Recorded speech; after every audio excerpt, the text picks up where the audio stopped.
She banned me from seeing my grandson, accusing me of poisoning him with expired jam from my cupboard. I watched her live stream it with thousands of viewers. At 5 p.m. today, Child Protective Services will arrive for a scheduled inspection during her next live stream. I arranged the inspection myself, and now I'll wait for the truth to appear in their official report. The faint scent of antiseptic cleaner lingered in my kitchen, a sharp contrast to the warm hum of the slow cooker. I pressed my fingertips against the laminate countertop, the wrinkles on my hands catching the overhead light. A stray grey hair slipped from my bun as I bent over, reading the lab requisition. Test ID 294X. The lab needed confirmation of food safety after Elaine's public accusations. I had collected snack samples from my cupboard, jars of jam, crackers, and a half-eaten granola bar, sealed them in sterile containers, labelled each carefully, and shipped them off this morning. Early feedback arrived by encrypted message. Preliminary tests found no contamination. I stared at the words. No toxins detected, awaiting full analysis. Still, I knew this calm was only temporary. Elaine Marsh's shadow loomed beyond my kitchen walls. She controlled the narrative and denied me access. My phone buzzed with another family group message. Elaine posted a staged video showing a fabricated argument, portraying me as forgetful and unstable. No visitation until cleared, she typed, solidifying the family's obedience behind her digital firewall. She seemed untouchable, using her social media following like armor and shutting down my attempts to explain. The clock ticked loudly in my study. 48 hours remained until the full family medical review and custody hearing. I couldn't afford to wait passively. While the lab examined the evidence, I filed a HIPAA complaint with the hospital ombudsman to access my grandson's medical records. Within an hour, they acknowledged case HL 2024-01117. This slow but sure legal path offered a lifeline. My stooped posture straightened as I moved to the window. The afternoon sun caught a crack in the glass, drawing a narrow line across the table where I had arranged the snack samples. Inside one container, I left a note. Next test. Snacks from Elaine's house. If mine were clean, hers might finally expose the truth. I called my lab contact. "Hold the next round for me," I whispered. He agreed. I scheduled same-day pickup. Though outwardly calm, a quiet tension wound through muscles weakened by age. Elaine's grip tightened, reducing my visits and shrinking my time with my grandson. Each delay deepened suspicion and isolation, a slow erosion of my rights. Still, the reports, the data, and my small network of allies became my armor. A notification blinked on my cracked tablet screen. Elaine's livestream viewer count climbed with her next attack. But I held my weapon: facts, patience, and the steady march of justice. As afternoon waned, I prepared a new package: snacks from Elaine's kitchen, obtained through an ally watching her home. This evidence tightened the noose around the truth, but risked alerting her. I leaned back, hands folded in my lap, grey strands falling forward, ready to wait. The fight escalated. The lab report awaited. The false poisoning claim still stood challenged, but unresolved. Elaine's tactics grew more aggressive, but 48 hours remained. I had to turn shadowed suspicion into light. Elaine's house loomed across the quiet street, red bricks cooler in the early morning light than I recalled. I adjusted my thin wire glasses, feeling their gentle pressure near my temples. My stooped shoulders tensed with urgency. 43 minutes left to gather what I needed, or lose more ground. She had already refused me entry, expected. The woman accusing me of poisoning my grandson with expired jam guarded her privacy like a fortress. Not even the law could easily force her hand. But a narrow path remained: her pantry. A neighbour's whispered tip over the phone revealed Elaine stocked specific brands of sealed snacks, untouched, perfect for lab tests. A sample would either confirm or disprove her claims with hard facts. I crouched near the window, careful not to reveal my fragile frame. Wrinkles tightened as I raised my camera. The soft dawn light caught the labels perfectly: sealed granola bars, factory-wrapped cookies, even baby puffs my grandson favoured. My steady hands clicked photos. Got you. Immediately, a clicking noise, a camera shutter from one she'd installed facing the porch. A red light blinked. Her response was swift. Less than 20 minutes later, Elaine stepped outside, neat in dress, phone in hand, eyes sharp. Taking pictures of my pantry? Her voice was calm but resolute. That's harassment. Tapping her phone screen, she likely alerted someone or restarted her high-speed live stream. I'm just documenting what I can see. No entry, no contact, I said, voice calm yet firm after decades of practice. These photos will be sent for testing. I showed her one image, highlighting the sealed packages. These are the snacks you provide. Elaine's gaze narrowed. You're crossing legal lines. I nodded. There's a custody hearing soon. The facts must speak. Behind her, the CCTV camera moved smoothly, tracking us. Its cold lens covered driveway, yard, sidewalk, and me. Tension rose.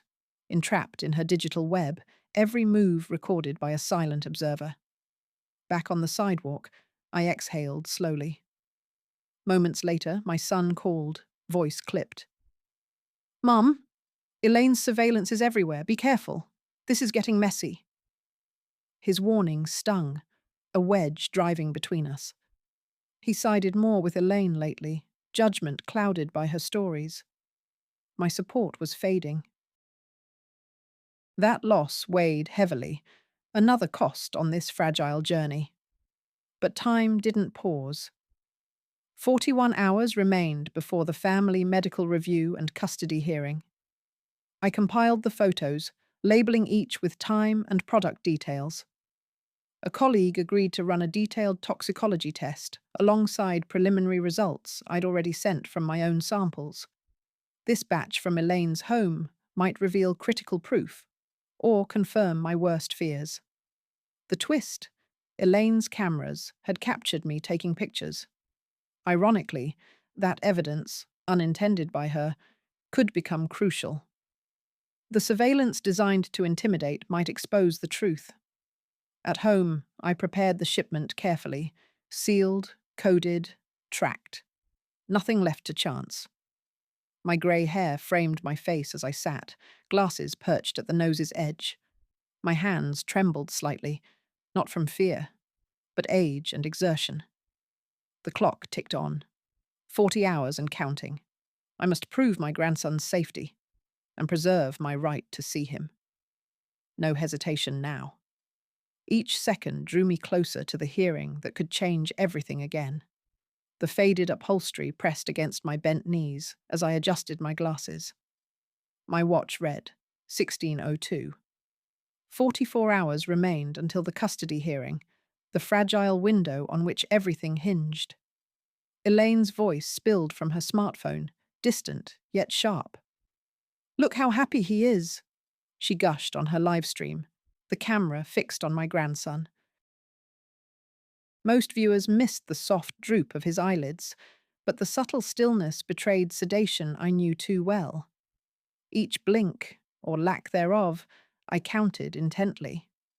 The baby monitor app buzzed softly in my pocket, syncing with Elaine's broadcast.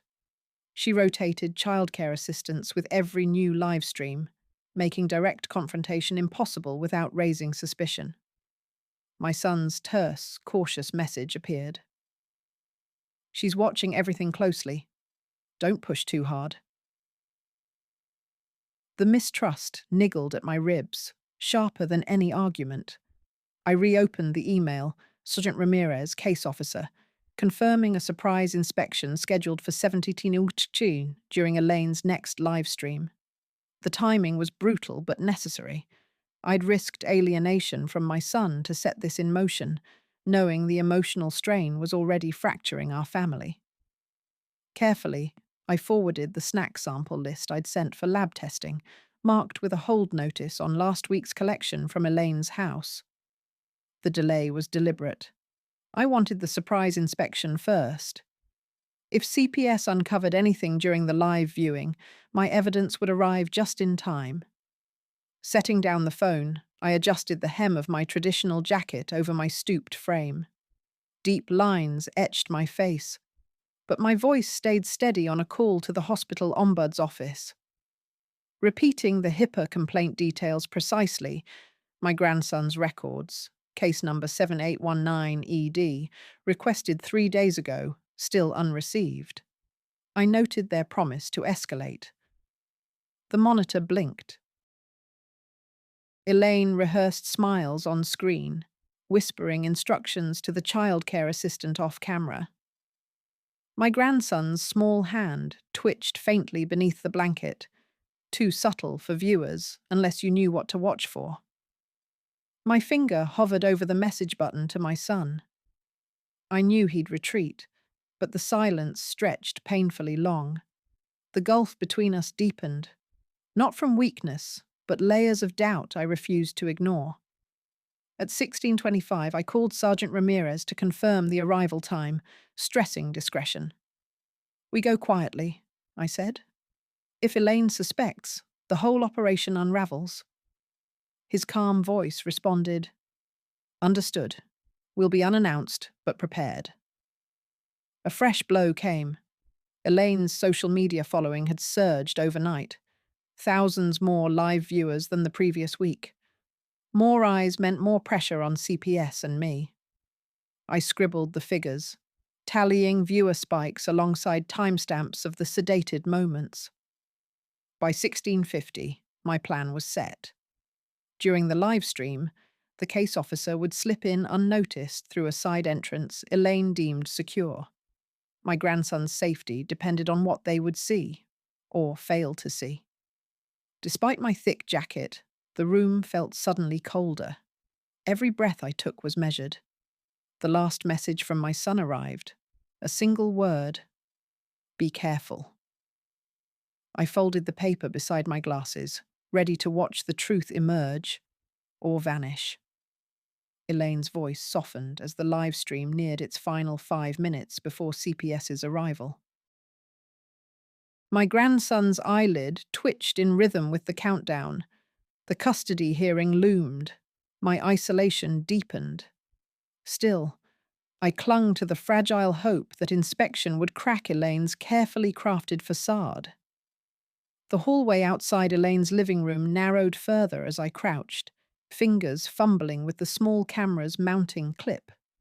40 hours remained before the custody hearing.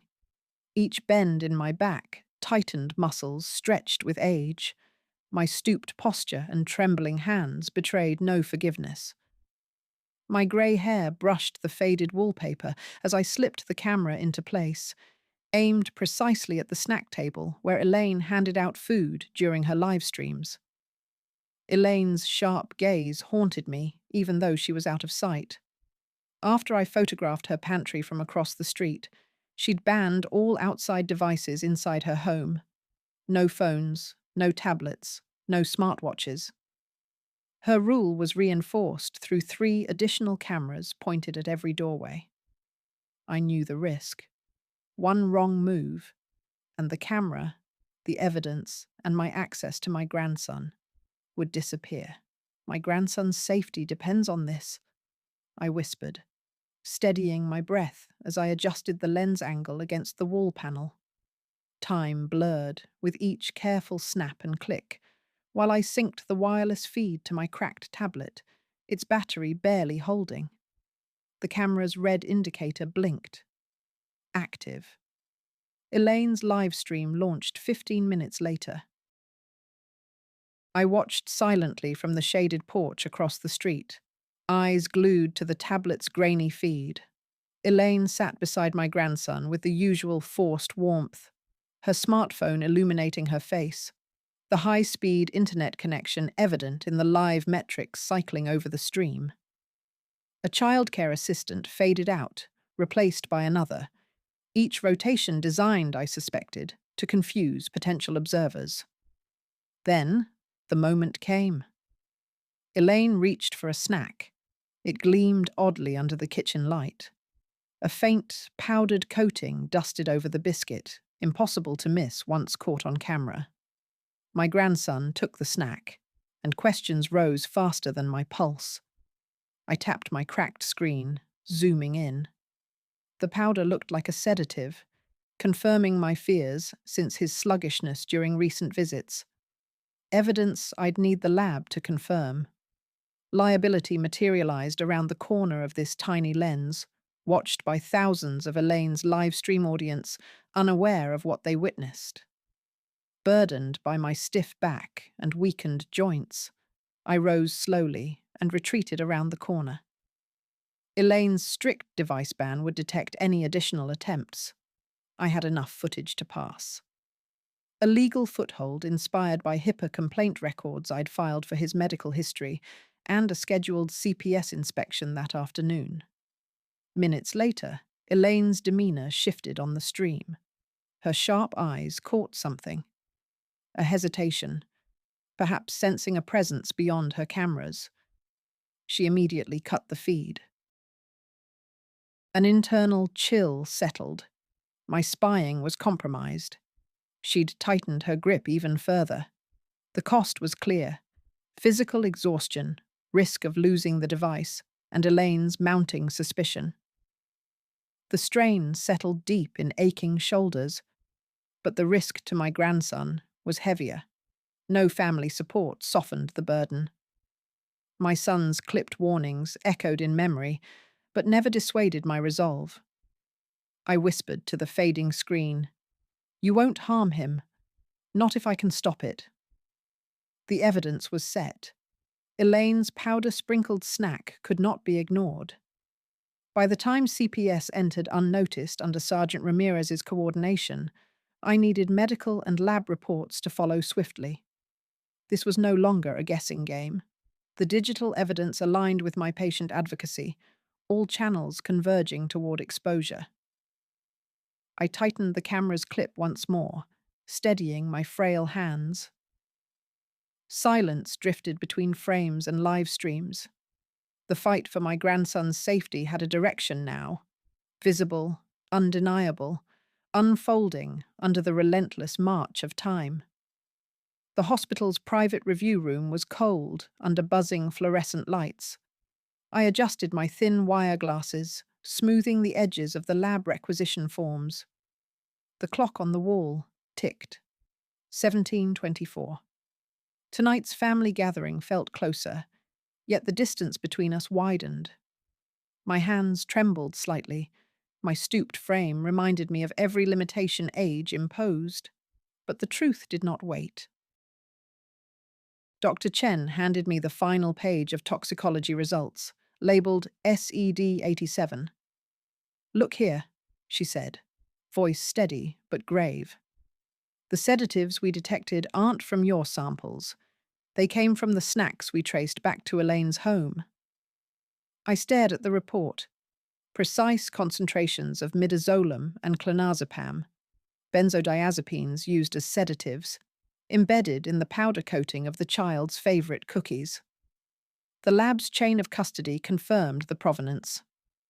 Elaine's fingerprints were on the sealed packaging evidence. A small camera I had positioned outside Elaine's living room showed the moment she handed the powder-coated cookie to my grandson during her last live stream. Elaine's sharp eyes caught the camera's angle, and she shut the feed moments later. That video replayed on my cracked tablet, confirming my suspicion. The coordination with Sergeant Ramirez and CPS had paid off. They had entered under police escort within minutes of that live stream. But the family remained skeptical. I clenched my jaw, knowing that legal evidence alone would not shift their doubt right now.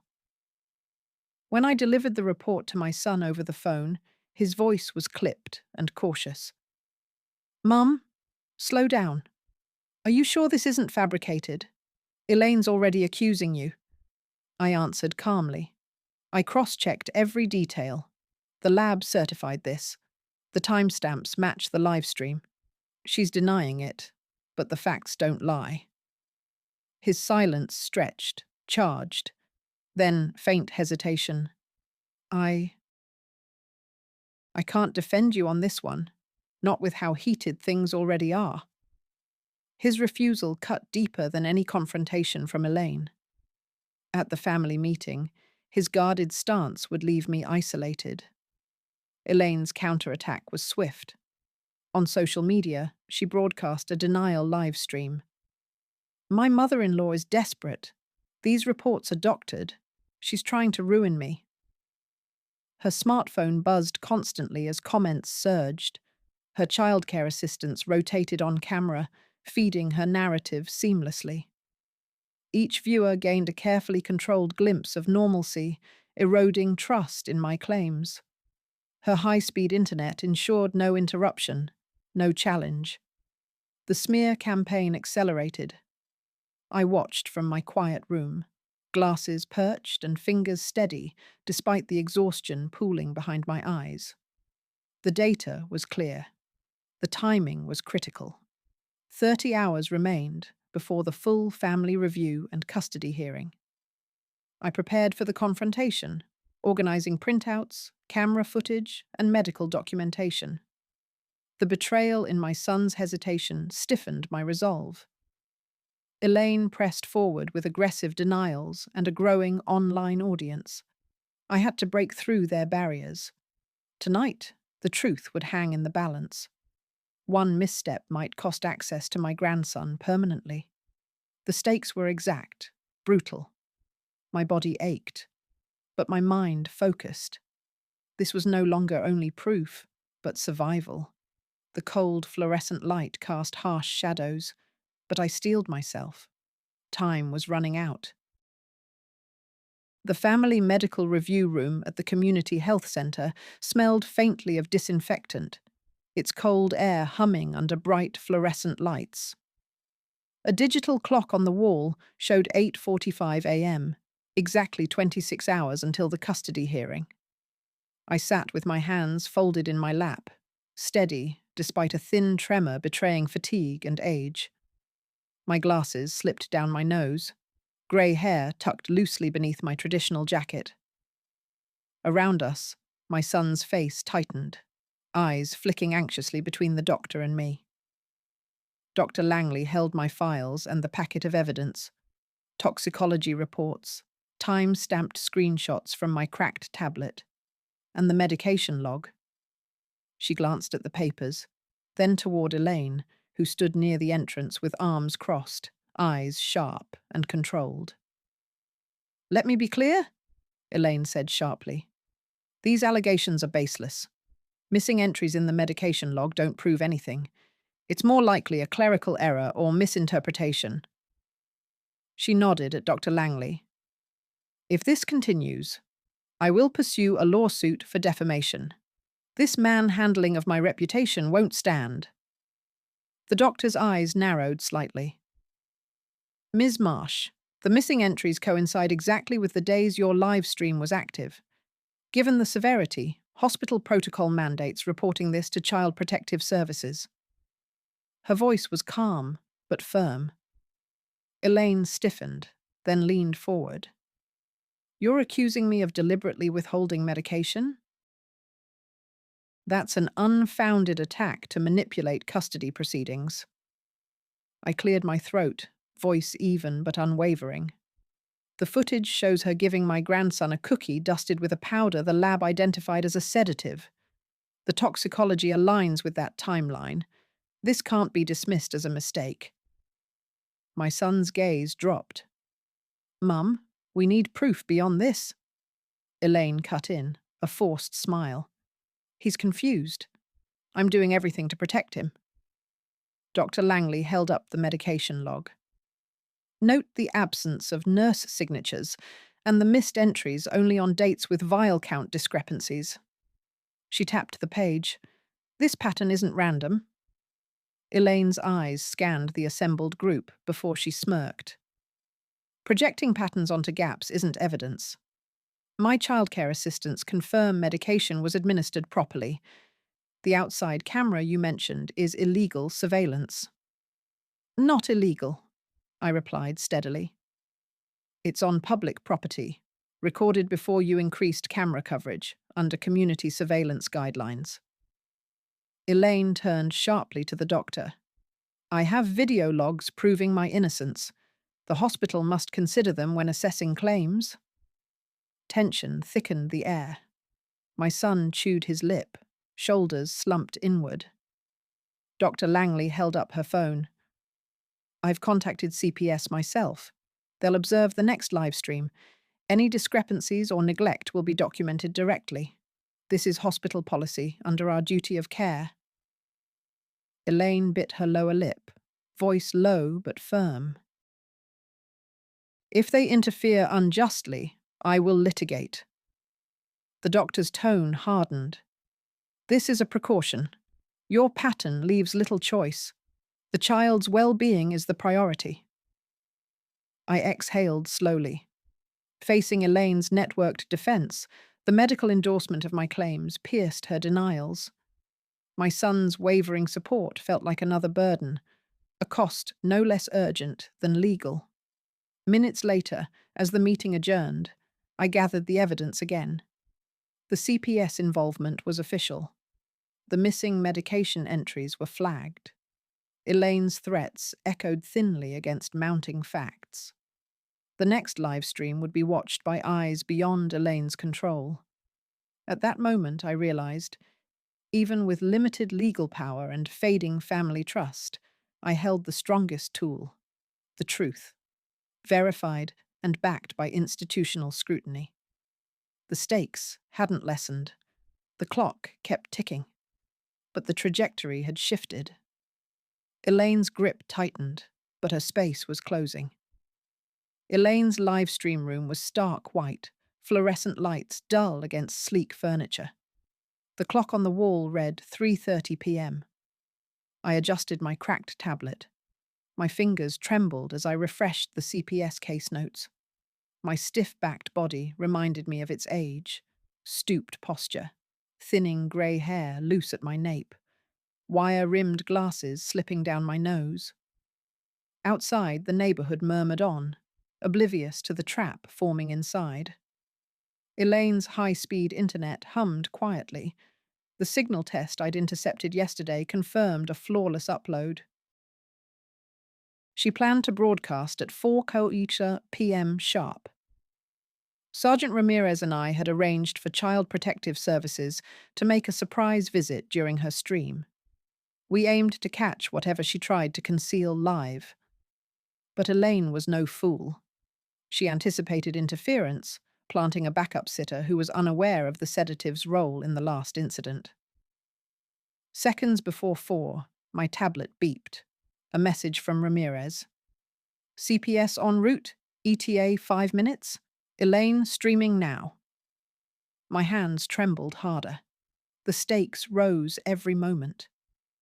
My grandson's welfare depended on what would unfold live in front of thousands watching Elaine's loyal followers. Elaine appeared on screen, voice controlled, eyes sharp. "Welcome back," she said, masking suspicion with practiced ease. Her smartphone sat conspicuously nearby, monitoring incoming comments. I watched the chat flood rapidly. One comment caught my eye. "Why does the child look so sleepy already?" I zoomed in on the feed, showing my grandson. His eyelids drooped earlier than usual. Small fingers clutched a half-eaten cookie. This wasn't accidental. It matched the toxicology report. Sedatives laced in snack form. Elaine's backup sitter paced nervously off camera, clueless. Minutes later, another message blinked. "Is the child okay? Drowsiness seems excessive." I copied these messages, real-time evidence growing. Elaine stiffened, but kept her tone even, deflecting questions with rehearsed answers about normal tiredness. Suddenly, without warning, the stream's quality degraded. Elaine's composed expression flickered. Panic briefly surfaced. I heard muted voices outside. CPS officers were arriving early, bypassing usual windows. The live stream's sharp image blurred as Elaine glanced around, searching for control. The backup sitter entered the frame, hands clenched, eyes wide with confusion at the unfolding chaos. Elaine's tightly managed act cracked. She paused mid-sentence, then ended the broadcast abruptly. A final comment appeared seconds before shutdown. Something's wrong. Outside, the doorbell rang sharply. Ramirez announced himself. I briefed him on the live chat reactions, the child's drowsy state, and the backup sitter's ignorance of the sedative. Ramirez nodded, already coordinating with CPS officers preparing to enter. Elaine opened the door with forced calm, scanning quickly for hidden recording devices. Ramirez flashed his badge, showing the inspection order. Elaine's carefully crafted composure faltered at the sight of the official papers. Her backup sitter recoiled, stunned. I hovered near the threshold, steady despite the faint tremor. This disrupted live broadcast had exposed the sedative's effect to a public audience watching and commenting. Elaine's control unraveled in real time. The evidence I collected, combined with CPS's presence during the stream, cornered her defensively. Later, I noted exact timestamps of viewer comments about drowsiness, proof the child's condition was visible before CPS arrived. The backup sitter's unawareness added to the case against Elaine's deception. In the controlled chaos, time condensed. 24 hours remained before the full family medical review. Elaine had lost the upper hand today. The live stream was supposed to be her stage. Instead, it became her trap. I prepared the evidence packets again, steady despite aches. My grandson's safety hung in the balance. This was the moment to hold firm. No more room for doubt or delay. The City Library's reading room was almost empty at 3:27 p.m. when I settled near a window, my laptop and cracked tablet ready. Outside, muffled traffic noise drifted faintly through the glass, a cold contrast to the tight knot of tension inside me. Elaine Marsh had launched her live stream an hour earlier, broadcasting her grandson's every move with relentless high-speed internet and a childcare assistant I hadn't seen before. I scanned the live chat feed alongside meticulously tracked timestamps, cross-referencing them with the missing medication entries Dr. Langley had flagged. Comments poured in. Dozens observed the child's sluggish demeanor, eyes half closed, head bobbing in slow, unnatural waves. At 3:45 p.m. the chat erupted. "He looks sedated," typed viewer 2978. "Is he okay?" asked another. Elaine snapped back, accusing onlookers of lying, but the damage was done. I forwarded real-time screenshots and comments to Sergeant Ramirez, confirming the surprise CPS inspection was imminent. Despite Elaine's attempts to control the narrative, her grip was visibly slipping. A tremor ran through me, only a slight twitch of my fingers by my side. My grey hair caught the warm afternoon light. My stooped posture felt heavier as I watched the rising tide of evidence exposing Elaine's deception. At 4:02 p.m., a backup sitter appeared on stream, unaware she was part of a sting, her confused eyes betraying the act. By 4:15 p.m., the stream's quality faltered, pixels freezing unevenly. Elaine's sharp voice strained to maintain control, but the signal splintered under CPS interference. I called Sergeant Ramirez immediately. "They're at the door," she confirmed. Elaine opened the front door with a hard expression, inviting the officers inside. The silence that followed on screen was deafening. I moved quickly to update my notes, timestamps of drowsy comments, audio snippets of Elaine's denials, her uncooperative tone toward the new sitter. The child barely stirred during the inspection, pale skin and heavy eyelids consistent with sedation. The official CPS report, assigned case ID 871245, later confirmed these observations. Elaine's livestream cutoff at 4:18 p.m. was no accident, but a calculated attempt to escape scrutiny. At 4:30 p.m., my phone buzzed. My son's name appeared. He rarely called. His voice was low, hesitant. "Mom." "I'm not sure about her side anymore," he admitted, tension threading his words. "I saw the stream and the sitter's behavior. Something's wrong." A tremor passed through me, not just from age, but from the weight of his doubt. His uncertainty shattered the veneer Elaine had so desperately clung to. Minutes later, Elaine's social media accounts suffered rapid backlash. Subscriptions plummeted as comments turned accusatory. Her follower count visibly dwindled. I captured screenshots of the decline, knowing this public collapse would weigh heavily in upcoming family and legal hearings.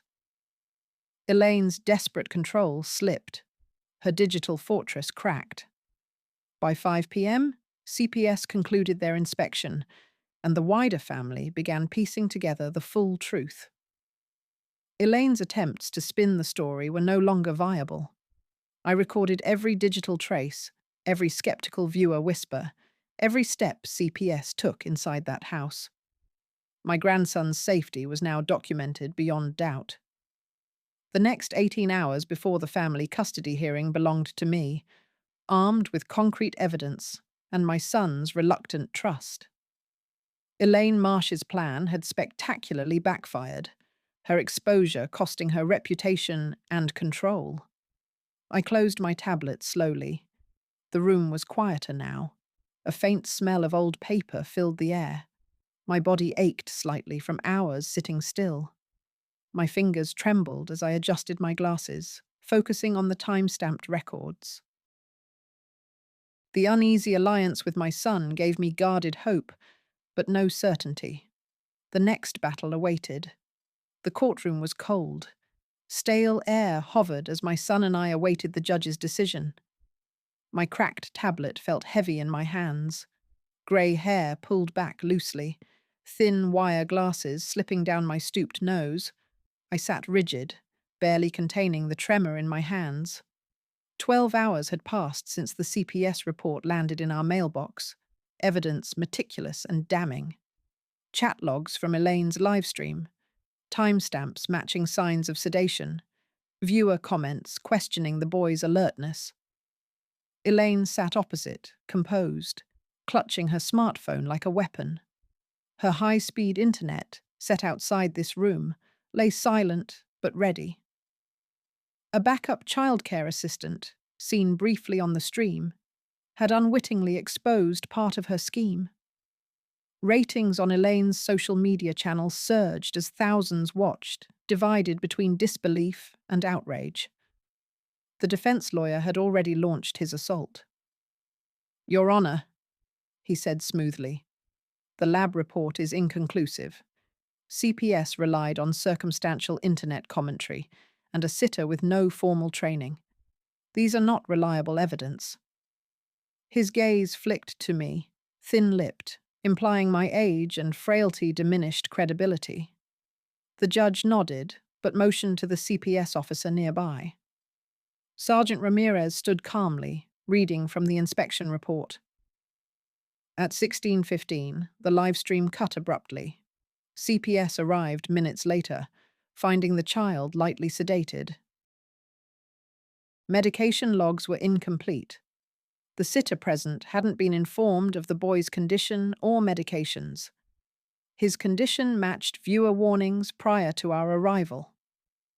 The lawyer countered with emergency witness testimony, A long-time neighbour claiming Elaine had been a devoted mother and grandmother, never harming the child. The neighbour's polished statements wavered. Contradictions surfaced when pressed about livestream details. His credibility crumbled under cross-examination. Pressure bore down. The courtroom's stale silence thickened, punctuated by coughing and rustling papers. My son clenched his jaw, visibly strained, struggling to suppress frustration. The cost to our family was etched in every drawn breath. I forced myself to steady the tremor, focusing on facts. Then came the judge's order. Given the evidence and pending further review, visitation is reinstated on a temporary supervised basis. Margaret Collins may see her grandson under oversight, effective immediately. Relief surged, but was tinged with caution. This partial victory brought immediate access, but reminded me the fight was far from over. Elaine clenched her fists, eyes flashing, an unspoken vow of resistance. Her high-speed internet, childcare rotation, and social media presence wouldn't vanish. I'd uncovered her facade, but knew she could adapt. A clerk announced, "The next review will occur at 10 a.m. in 48 hours. Full custody decisions hinge on medical reports and ongoing observations." I glanced at my son, weariness etched deep. Our fragile win was a temporary foothold on a grueling timeline, a chance to gather more evidence, but also a stark exposure of vulnerability. Outside, the sharp ping of my tablet signaled a new message from Sergeant Ramirez, confirming access to hospital records through official channels.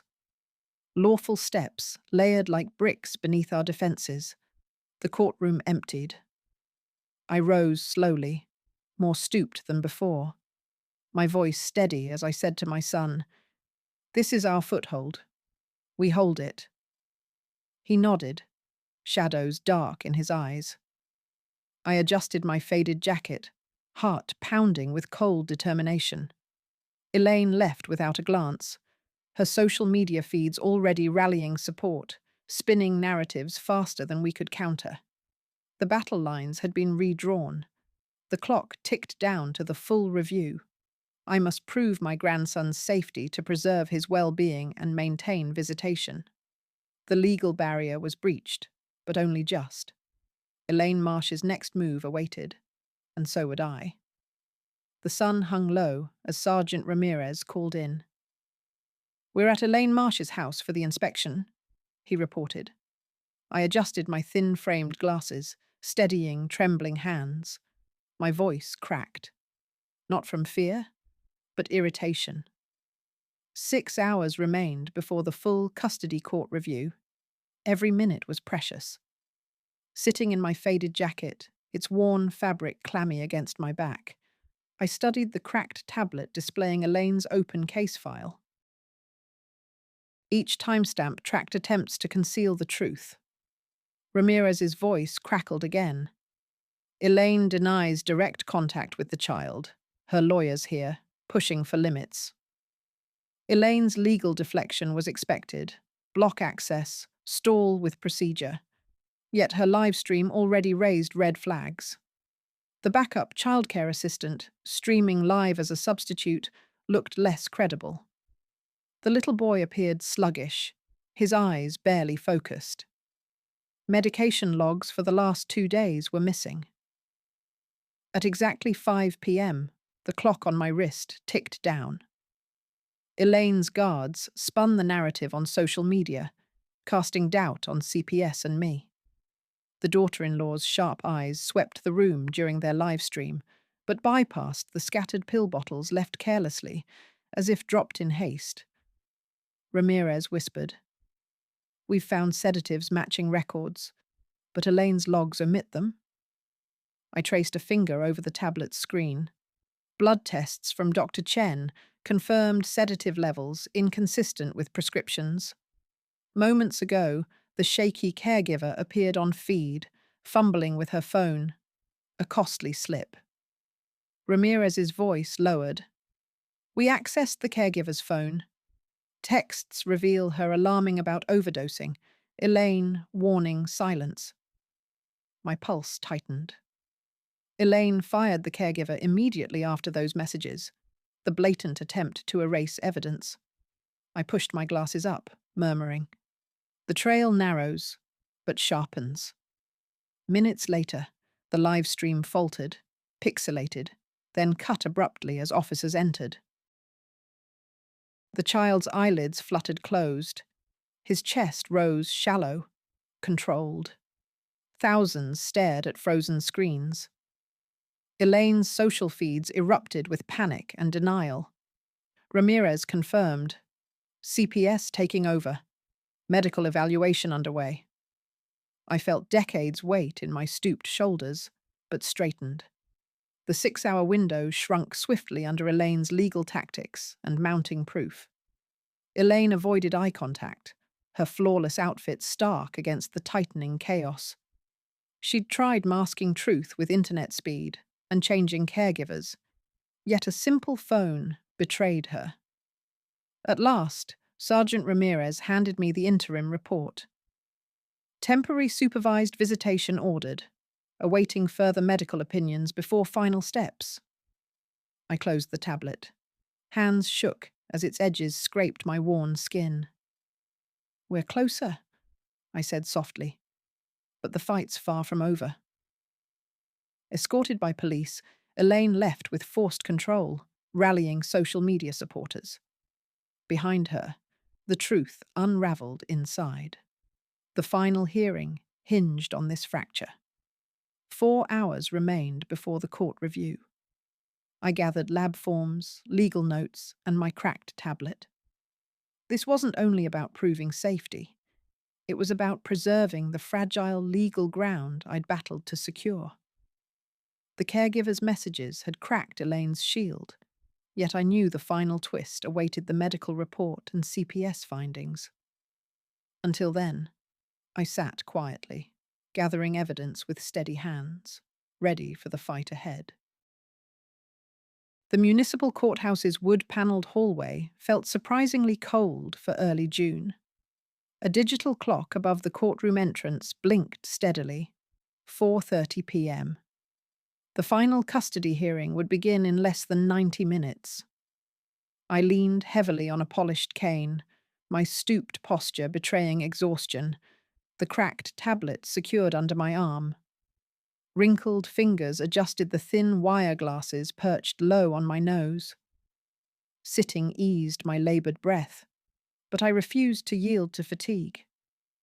Elaine Marsh's presence in the courtroom was as sharp as ever. Her neat dress and focused gaze swept across the benches to meet mine. Smartphones clicked, live streams circled the room. Elaine commanding her following with the new high-speed internet setup she boasted about to reporters. The rotating faces of childcare assistants flickered on her social media feed, a public shield erected for her defiance. I clutched lab requisition forms, detailed toxicology reports and CPS evidence, proof that sedation levels in my grandson's blood exceeded prescribed limits. Last week's hospital inspection had pierced Elaine's carefully crafted narrative, but her defense lawyer fanned embers of doubt, claims of untrained caregivers, circumstantial oversight, and missing medication logs. The strain gnawed at me. Physical tremors had grown more persistent. Inside the courtroom, the judge called the session to order as voices rose. Elaine's lawyer aggressively challenged witness testimonies, yet Sergeant Ramirez held firm, reporting on the authorized CPS access to hospital records. All evidence, he stated clearly, supports ongoing concerns about the child's safety. Still, Elaine's public breakdown during cross-examination shocked many. The controlled image she cultivated fractured. Not a legal tactic, but raw human fragility exposed under the courtroom's glare. It revealed the unstable mental state she had desperately tried to conceal. The judge's piercing gaze swept the room before announcing, Temporary supervised visitation rights granted to Margaret Collins, effective immediately. A murmur rippled through the courtroom. Full custody review pending medical evaluations within 48 hours. My fingers tightened around the tablet. This ruling was the foothold I needed. Elaine's eyes narrowed in response. Then came the disruption. Halfway through the session, an unexpected alert reached the judge. Sergeant Ramirez gestured toward the back entrance. CPS has arrived at Elaine's residence during her live stream.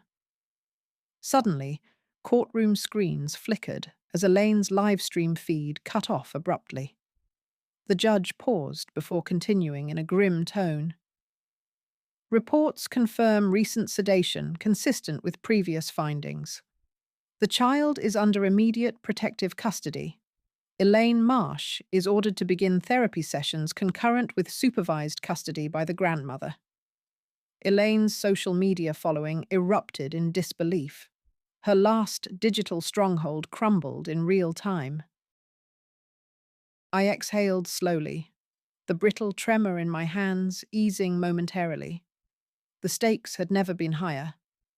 My grandson's well-being, and his right to safe family contact, had sharply shifted. Legal authority was still limited. Family skepticism lingered. But now, armed with CPS documentation and a court order, the path forward was clearer. Minutes later, I stood alone on the courthouse steps. My watch ticked past 5 p.m. The cool evening air brushed lightly against my skin as exhaustion pressed down, yet I steadied my breath. Tomorrow promised medical reviews and further hearings. Tonight offered a fragile victory, custody achieved, the child's welfare prioritized, Elaine Marsh's defenses shattered. The fight was far from over, but this reversal marked a decisive turn.